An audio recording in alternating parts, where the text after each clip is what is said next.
I mean, that trailer was such a hit. It blew up. What was that like for you guys? Yeah, we are obviously super happy with the trailer reception. It's been absolutely incredible. Now, of course, I have some concerns I want to address. I am embarrassed by some tweets I made in the past. I want to apologize for those. They do not in any way represent who I am today or what the last night will be about. Well, let's talk about what the game is about. I know that the setting of the last night is super important to the character of the game. Tell me, where are we right now? I want you to imagine a world where machines are surpassing us in every possible way, Right. So not only physically, but also intellectually, emotionally, even creatively. So in a sense, like any job that you could possibly imagine, an AI does better. Absolutely. Including being a host for a PC gaming show. Including that. Well, I imagine, thank you, this one person who is also excited about the booth. Now, in terms of this world, this must give a kind of sense of existential crisis to all the inhabitants. Yeah, like the way I can...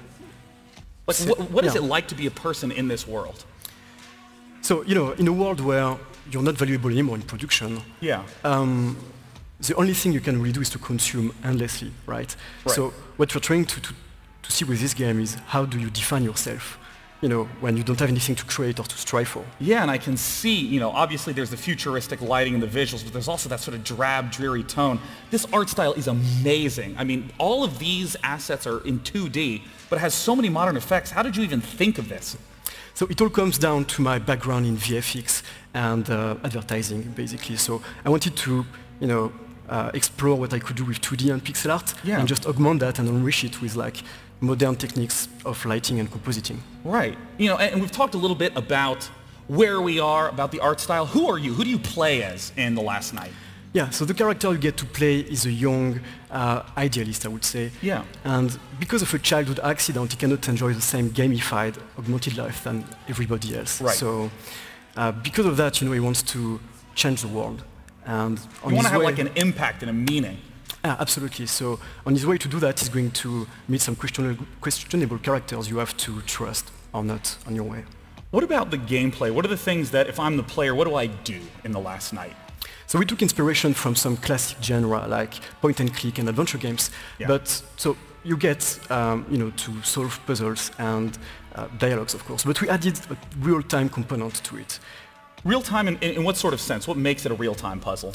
So it means that while you are busy breaking in an apartment, for instance, all the simulation is still happening around you. So police come around, and you have to be careful about that. So in a sense, like if I tried to break into the apartment at night, the police might be on patrol at that time, but if I came in the morning, there might be no police, but the resident might be home. Absolutely, yeah.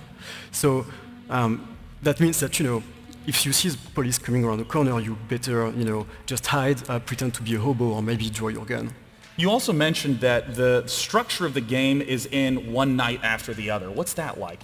Yeah, so the game is structured around several nights, so it spans on several nights, and they are all interconnected, which means that what you tell people on the very first night, and what you do also is all remembered. So if I'm just in a conversation, just walk away in the middle of it? Yeah, they will remember it. They'll remember, like 2 days later, they'll be angry. Yeah. That's fast. That must add a huge amount of replayability since the world is just changing based upon your we're taking inputs. a lot of pleasure to hide a lot of stuff in the city, and we hope the community will have fun to get that out collectively. So, yeah. Well, again, I love the art style. I love these story-driven adventure games. Thank you so much, Tim. Thank you, Sean. I'm looking forward to it. Cheers.